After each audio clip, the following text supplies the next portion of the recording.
मध्य प्रदेश में समान नागरिक संहिता यानी यूसीसी को लेकर सियासत तेज हो गई है। मुख्यमंत्री डॉक्टर मोहन यादव ने एक बार फिर ऐलान किया है कि राज्य सरकार इसी महीने विधानसभा में यूसीसी लागू करने का प्रयास करेगी। मुख्यमंत्री ने कहा कि एक देश में अलग अलग समुदायों के लिए अलग अलग कानून नहीं होने चाहिए और एक देश एक विधान की भावना को मजबूत करने के लिए यूसीसी जरूरी है। हालांकि कांग्रेस इसे जनता के असल मुद्दों से ध्यान भटकाने की राजनीति करार दे रही है, तो वहीं सरकार का दावा है कि इससे महिलाओं को न्याय मिलेगा और कानून व्यवस्था में समानता आएगी।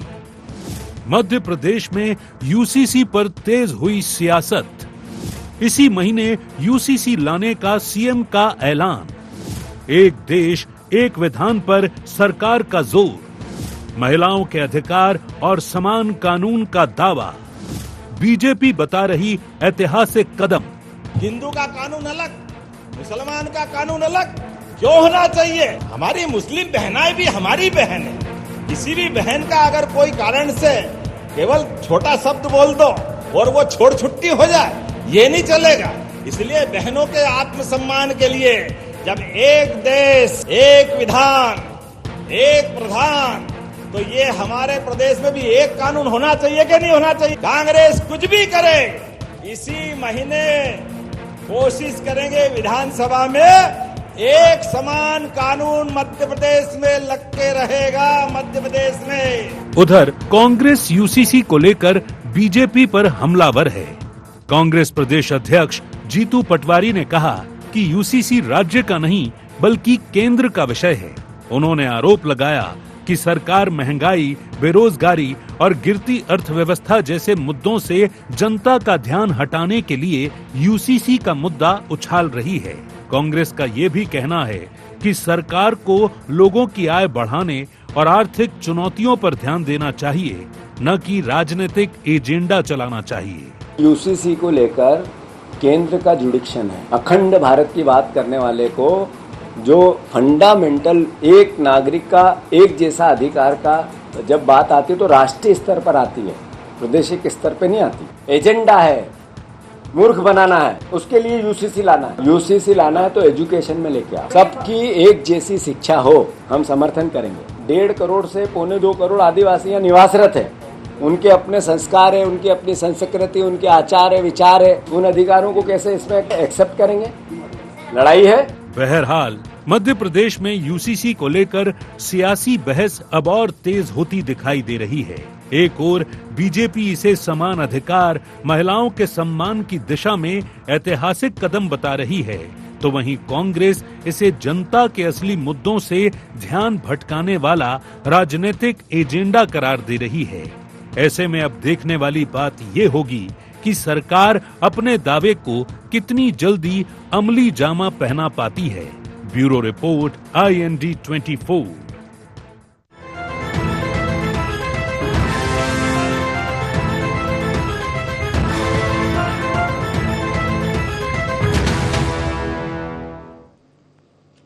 नमस्कार, IND एजेंडा यूसीसी सियासी रण में आप सभी का स्वागत है। मैं हूं आपके साथ दिव्यांशु जोशी। चर्चा को देंगे विस्तार, लेकिन उससे पहले नजर डालते हैं क्या है आज के एजेंडा पॉइंट्स।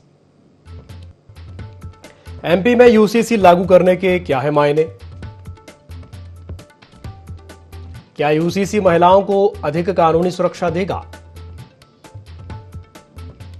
बीजेपी के एक देश एक विधान के दावे में कितना दम? कांग्रेस क्यों बता रही है इसे राजनीतिक एजेंडा? तो समान नागरिक संहिता यानी कि यूसीसी को लेकर के अब मध्य प्रदेश में सियासत जो है वो तेज हो गई है। मुख्यमंत्री डॉक्टर मोहन ने एक बार फिर से ये ऐलान किया है कि राज्य सरकार इसी महीने विधानसभा में यूसीसी लागू करने का प्रयास करेगी। मुख्यमंत्री कह रहे हैं कि भाई एक देश में अलग अलग समुदायों के लिए अलग कानून नहीं होने चाहिए और एक देश एक विधान की भावना को मजबूत करने के लिए यूसीसी बहुत जरूरी है। हालांकि कांग्रेस इसे जनता के असल मुद्दों से ध्यान भटकाने की राजनीति करार दे रही है। आज इसी विषय को लेकर के हम चर्चा करेंगे। कुछ खास मेहमान हमारे साथ चर्चा में शामिल हो रहे हैं, आपका परिचय करा देते हैं।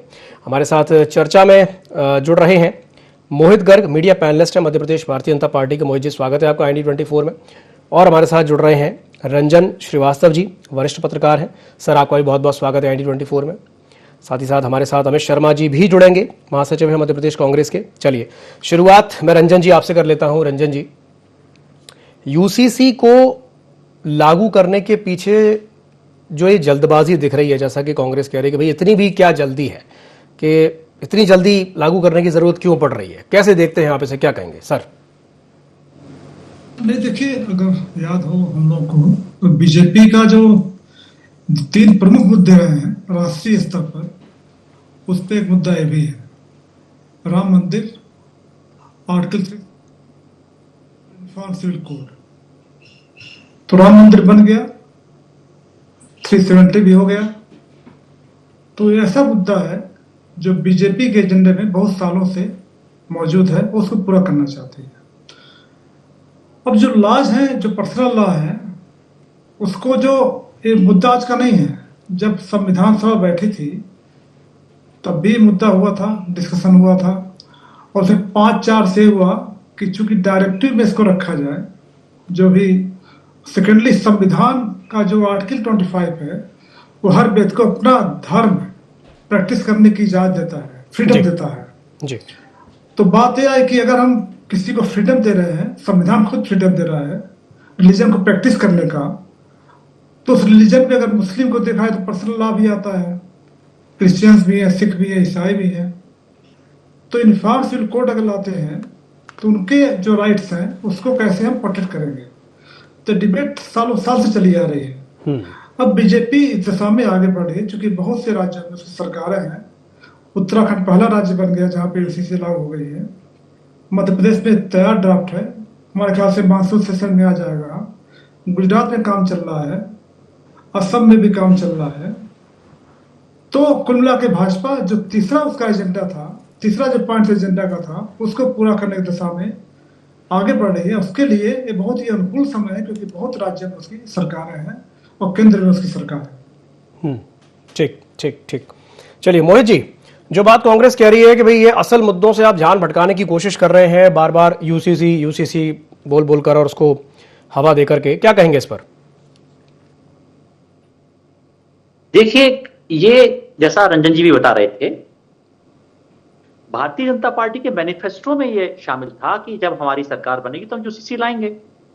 तो हम तो अपने, और उसी पर हमको जनादेश मिला, हमको हमारे मैनिफेस्टो पे जनादेश मिला ना। हमने बताया लोगों को कि हम हमारी क्या योजनाएं हैं, हम आपके लिए, जनता के लिए क्या करना चाहते हैं। उसमें यूसीसी भी शामिल था। तो यूसीसी हम अपने एजेंडे में जो शर्तें, जो हमने चीजें कही थी, उसको हम पूरा कर रहे हैं। और जहां तक इसको, जब देखिए कांग्रेस हमेशा इसको धर्म से जोड़ देती है, इसका धर्म से कोई लेना देना नहीं है यूसीसी का। ये तो धार्मिक कानून है, इस पे खासकर महिला सशक्तिकरण का कानून है, और कांग्रेस हमेशा महिला सशक्तिकरण के खिलाफ रही है। आप देखिए, अभी जब रिजर्वेशन बिल आया था तब भी इन्होंने किस तरह से खिलाफ वोटिंग करी और उसके बाद उसका जश्न मनाया। खैर कोई बात नहीं। यहां पर जब मुस्लिम महिलाएं, अगर उन्हें हिंदू महिलाओं के बराबर हक मिलेगा तो क्या दिक्कत है? उनका जो खासकर तलाक को लेकर बात करें, जब 3 तलाक आया था तब भी कांग्रेस ने विरोध किया था। अब किसी मुस्लिम व्यक्ति को किसी कारण से अपनी पत्नी से किसी बात से उनको रंज है, किसी बात से गुस्सा आया, उन्होंने एक शब्द का उपयोग किया और उनकी जिंदगी हराम हो गई। तो अगर ये सब चीजों पर रोक लग जाए, और जैसे उनको संपत्ति में अधिकार नहीं मिलता, मान लीजिए किसी का बच्चा नहीं है, वो गोद लेना चाहते हैं, तो इसके साथ व्यक्तिगत चीजें हैं, ये धार्मिक चीजें नहीं है। कांग्रेस इसको कहते हैं मुद्दे से भटकाना। कांग्रेस भटकाती है और इसको बताती कि धार्मिक आपकी आजादी छिन जाएगी। इसमें धार्मिक आजादी कहां से छिन जाएगी? महिला सशक्तिकरण होगा, महिलाओं को जो अधिकार जाति विशेष को, धर्म विशेष को नहीं मिलते, उनको मिलने लगेंगे। तो इसमें धर्म कहां से बीच में आ गया? हम आपकी पूजा पद्धति को कोई डिस्टर्ब नहीं कर रहे। हम आपको, अगर आप मुस्लिम हैं, हम आपको मस्जिद में जाने से नहीं रोक रहे। आपको जब नमाज पढ़नी है, 5 वक्त की नमाज पढ़नी है, आप नमाज पढ़िए। आपकी किसी भी परंपरा को हम टच भी नहीं कर रहे। ये तो आपके व्यक्तिगत जो हक आपको नहीं मिलते उसको देने की तैयारी है। तो अगर किसी को कोई व्यक्तिगत हक नहीं मिलता, दूसरे समाज की महिला को मिलता है, तो उस मुस्लिम समाज की महिला को हक मिलेगा, तो उसमें क्या परेशानी है? धर्म से क्यों जोड़ रहे हैं इसको आप? हाँ, ये जरूर बात है कि उस समाज की महिला को नहीं मिलता हक, मगर ये कोई धार्मिक बिल नहीं है। और ये तो संविधान सभा की जब बैठक हुई थी, उस समय ही बाबा साहब लाना चाहते थे, मगर चूंकि उस समय आजादी मिले कुछ समय हुआ था, तो मुस्लिम नेताओं ने कहा कि ये समय, चूंकि हमें अपने आप को, देश को खड़ा करना है, तो इसको अपन बाद में इस एजेंडे को एड्रेस करेंगे, तो उस समय टाल दिया गया। तो अनुच्छेद 44 में जो राज्यों के नीति निर्देशक तत्व हैं उसमें डाला गया इसको कि जब राज्यों को ठीक लगेगा तो उस समय इसको लागू किया जाएगा।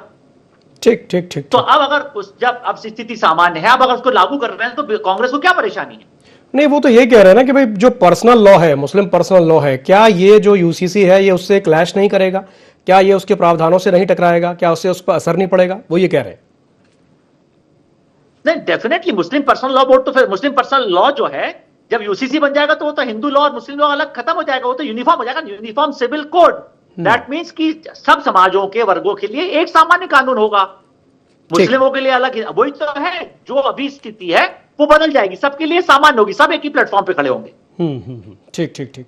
अच्छा रंजन जी, महिलाओं के संदर्भ में अगर देखा जाए तो आपको क्या लगता है कि ये कानून जो है ये कितना प्रभावी साबित होगा? देखिए, जैसे ट्रिपल तलाक का मामला था उसको क्रिमिनलाइज कर दिया गया है, बोलकर आप तलाक नहीं ले सकते हैं।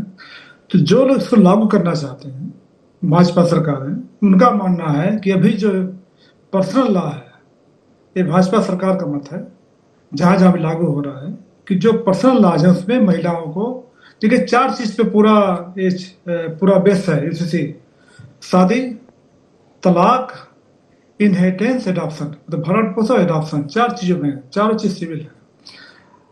तो इसमें कुल मिला के शादियां पर्सनल लॉ का अपना एक तरीका है, उसके हिसाब से होता है। उसमें तलाक का भी अपना तरीका है। मैं कल माइनॉरिटी काउंटी की बात कर रहा हूँ, मुस्लिम से बात कर रहा हूँ। भरण पोषण का भी अलग है और एडॉप्शन का भी अलग है। यूनिफॉर्म सिविल कोड आने से ये होगा कि जैसे गर्ग साहब बता रहे थे, एक प्लेटफॉर्म सभी आ जाएंगे और सारे वर्गों के लिए, सारे धर्म के लिए कानून समान हो जाएगा। लेकिन उसी जो डायरेक्टिव प्रिंसिपल था या जो संविधान सभा बहस हुई उसमें भी हुआ कि राज्यों पर छोड़ा जाए और ग्रेजुअल तरीके से, चूंकि उनका पर्सनल लॉ इफेक्ट होता है, यूसीसी लाने से इफेक्ट हो सकता है, तो उनके कंसेंट से जो इफेक्ट हो रहे हो, नंबर 1, और नंबर 2 ग्रेजुअल तरीके से किया जाए। तो इसमें कंसेंट तो लिया नहीं जा रहा है किसी का।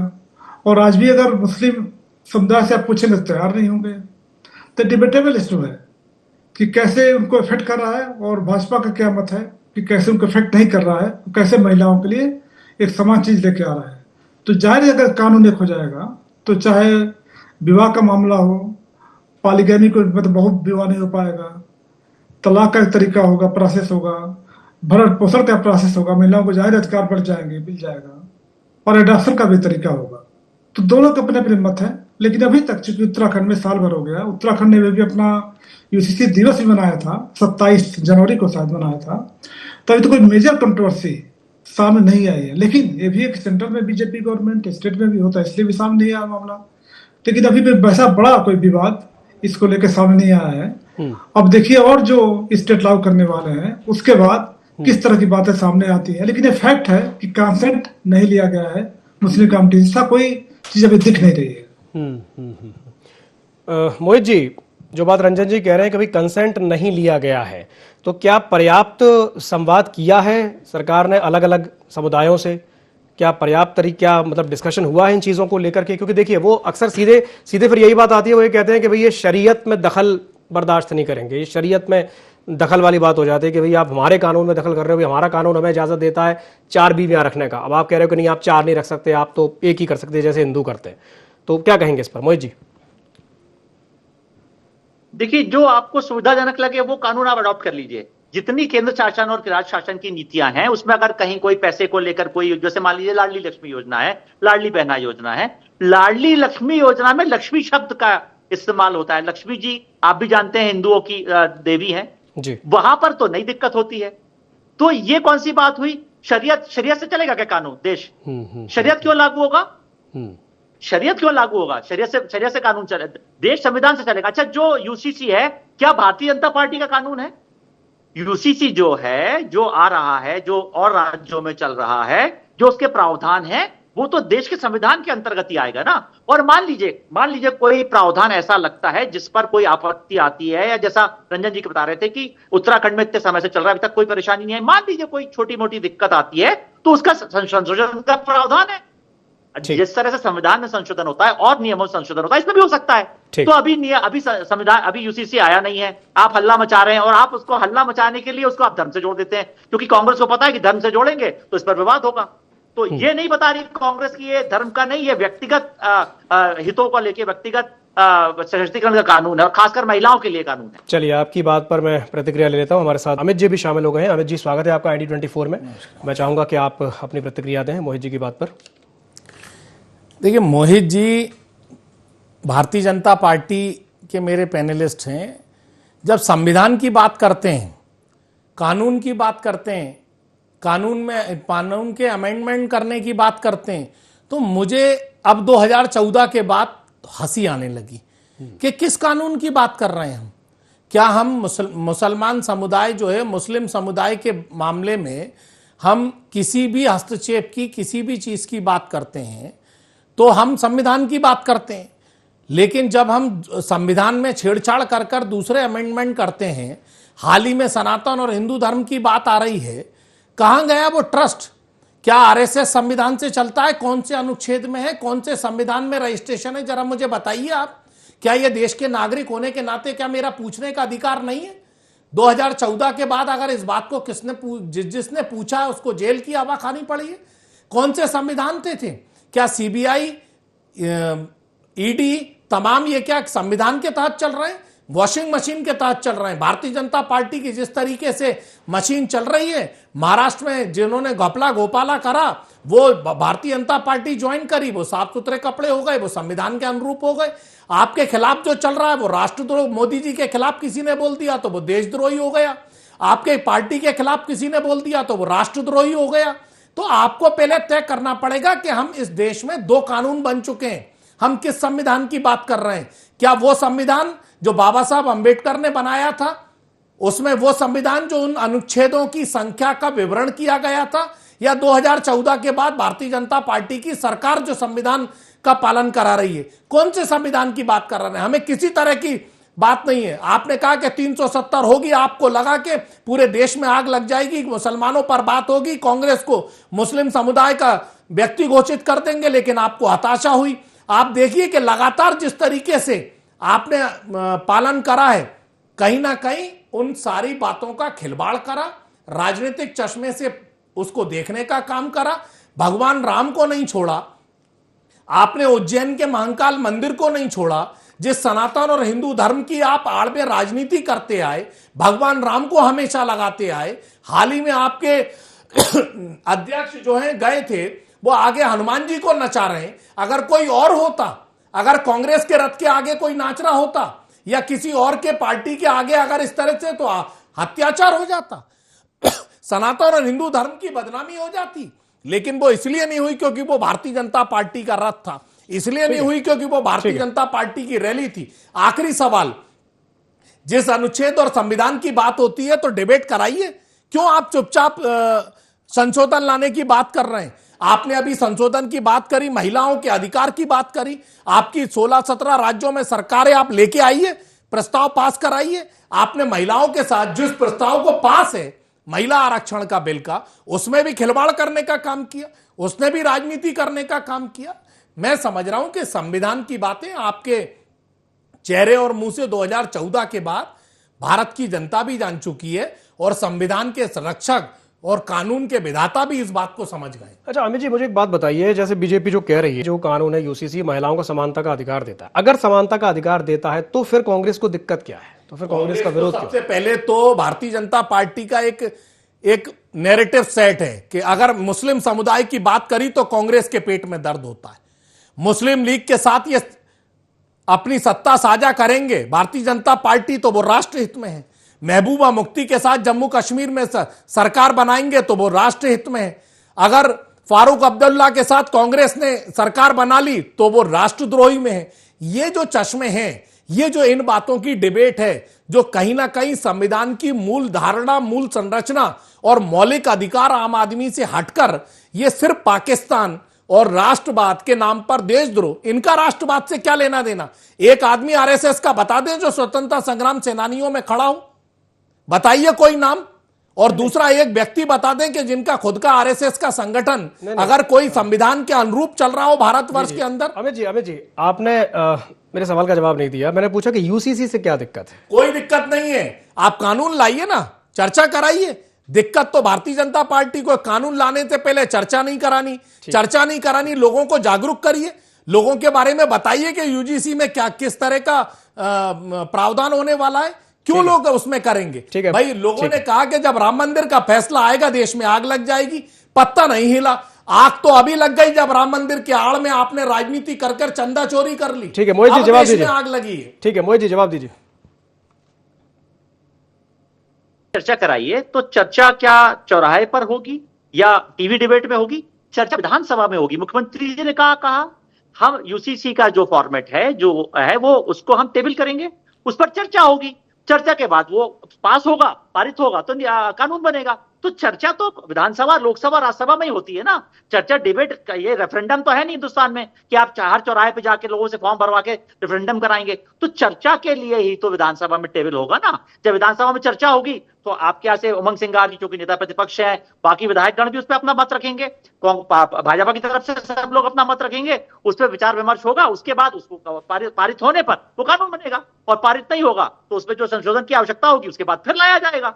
तो यही तो चर्चा होती है। तो चर्चा तो हम कराने की बात कर रहे हैं। अभी यूसीसी के क्या प्रावधान है आपको क्या पता है? जब टेबल पर आएगा विधानसभा में तभी तो पता चलेगा ना। तो हम चर्चा कराने के बाद ही तो पारित होगा। ये ऐसा थोड़ी होता है कि हमने आप बिल रख दिया और उसमें लिख दिया कि बिल पारित हो गया। चर्चा विधानसभा के बाद पारित करेंगे ना। ठीक अमित जी कुछ कहना चाह रहे हैं? जी सबसे बड़ी बात जोशी जी, मेरे विद्वान साथी जी को मैं बताना चाहता हूं, जिस संविधान की चर्चा की आप बात कर रहे हैं वो चर्चा तो हमने देखी ना। वही महिलाओं के हित की बात जब आई थी, महिला बिल जो पास है उसको दोबारा लाने का काम देश की जनता के सामने धूल झोंकने का काम कौन कर रहा था? आपको क्या जल्दी थी? आज तक का जो आप रात में 12 बजे प्रधानमंत्री जी आते हैं, नोटबंदी कर देते हैं, अचानक लाइनें चालू हो जाती हैं। प्रधानमंत्री जी अचानक रात में कोई शाम को 5 बजे कर देते हैं, रात में 8 बजे घोषणा कर देते हैं। आप स्वयं तय करिए कि 2014 के बाद आपने पब्लिक डोमेन में चीजें लाकर काम करने का काम क्यों नहीं करा? अरे अभी मुख्यमंत्री जी की मंशा साफ है, आप पब्लिक डोमेन में लाइए ना। क्यों नहीं टीवी डिबेट पर चर्चा होगी? प्रस्ताव पास होने के बाद चर्चा का क्या उपरांत है? हम अगर जिस समुदाय के लिए ला रहे हैं अगर उसको लाभ सरकार देना चाहती है तो उनके प्रतिनिधियों को बुलाकर पब्लिक डोमेन में चर्चा कराइए, प्रस्ताव बनाइए। क्या अच्छे सुझाव आते हैं? हो सकता है जनता भी अच्छे सुझाव दे दे। ठीक है, कौन सी बातें अच्छी सामने आए? सरकार इन बातों से क्यों डरती है? चलिए आपकी इस बात पर मैं रंजन जी से कमेंट चाहूंगा। रंजन जी जो बात अमित जी कह रहे हैं कि भाई चर्चा पब्लिक डोमेन में होनी चाहिए, क्या कहेंगे इस पर रंजन जी? नहीं देखिए, अभी चूंकि मानसून सेशन होने वाला है तो जाहिर अगर ड्राफ्ट बिल आएगा और सदस्यों को पहले दिया जाएगा उस पर चर्चा तो होगी। अब देखना है कि जो यहाँ का ड्राफ्ट बिल है मतलब जो मुझे लगता है कि बहुत डिफरेंट नहीं होगा। उत्तराखंड में भी कुछ संशोधन लाने जा रहे हैं, गुजरात में है, असम में चल रहा है, चीजें चल रही हैं, तो उसमें क्या डिफरेंट ला रहा है। और जैसा मुख्यमंत्री का भाषण आप दिखा रहे थे, उन्होंने खुद कहा भाई 2 चीज नहीं चलेगा है, मुसलमानों का एक अलग कानून, हिंदू का अलग कानून नहीं चलेगा, एक कानून है। तो जाहिर गवर्नमेंट तो आमादा है, उसको लेके आएगी। लेकिन जो सबसे बड़ा एक प्रश्न है कि जब संविधान का आर्टिकल 25 माइनॉरिटीज को ये राइट देता है कि अपना प्रैक्टिस करें फ्रीडम के साथ अपने रिलीजन को, तो उसके साथ साथ क्या यूसीसी चल पाएगा? तो अल्टीमेटली मुझे लगता है कि एक मुद्दा लॉ के कोर्ट पे जाएगा, सुप्रीम कोर्ट, हाई कोर्ट में जाएगा और उसको एक डिफाइनिंग मोमेंट मान सकते हैं कि जो भी जजमेंट आएगा। तभी तो देखते हैं ड्राफ्ट में क्या आता है, उसके लिए क्या रिजर्वेशन है, क्या उसके लिए बहस होती है, क्या सुझाव आते हैं, वो भी देखने वाली बात होगी। तो इस मानसून सेशन में लगता है सरकार लेके आएगी, तो हम लोग को वेट करना चाहिए और उसका देखना चाहिए। ठीक है मोहित जी, आपका क्या कहना है इस पर? देखिए वही जैसे मैंने कहा, रंजन जी भी वही कह रहे हैं कि जो ड्राफ्ट आएगा ड्राफ्ट पर चर्चा होगी। चर्चा में देखिए हर से यूसीसी नहीं, कोई भी बिल आता है, कोई भी कानून आता है तो उस पर हाउस में चर्चा होती है, असेंबली में चर्चा होती है, दोनों पक्ष विपक्ष उस पर चर्चा करते हैं, वाद विवाद होता है।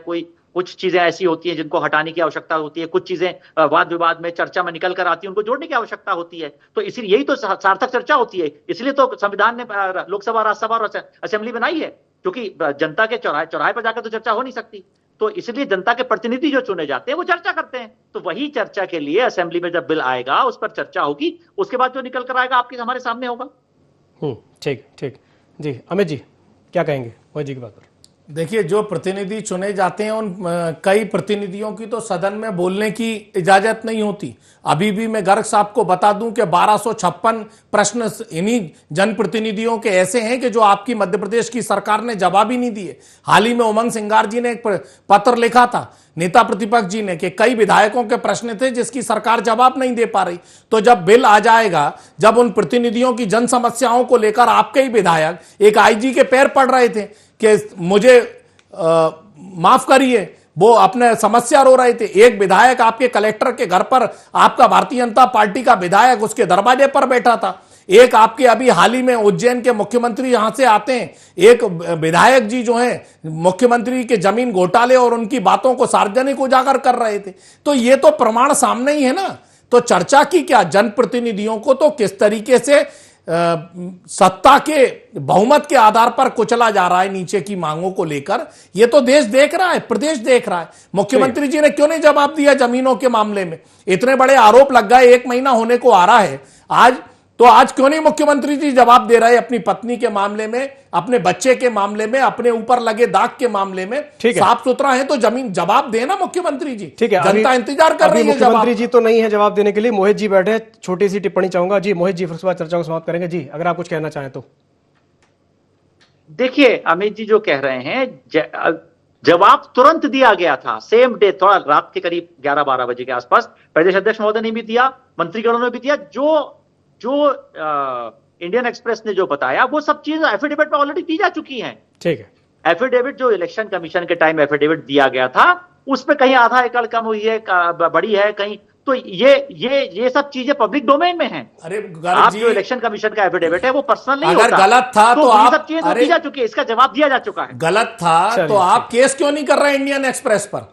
जब किसी पत्रकार ने गलत बात उजागर करी है तो आप सरकार हैं, सरकार केस कर दे, बंद करा दे, एफआईआर दर्ज करा दे, जैसे आप राज्यों में कराते आए। ठीक, चलिए वो एक अलग विषय है, उस पर फिर कभी चर्चा करेंगे। यूसीसी पर आज अपन चर्चा कर रहे थे। चलिए, बहुत बहुत धन्यवाद आप तीनों मेहमानों का हमारे साथ जुड़ने के लिए और चर्चा में शामिल होने के लिए। तो समय की बाध्यता के चलते मैं इस चर्चा को यहीं समाप्त करना चाहूंगा। खबरों का सिलसिला लगातार जारी है, आप बने रहिए ID24 के साथ। नमस्कार।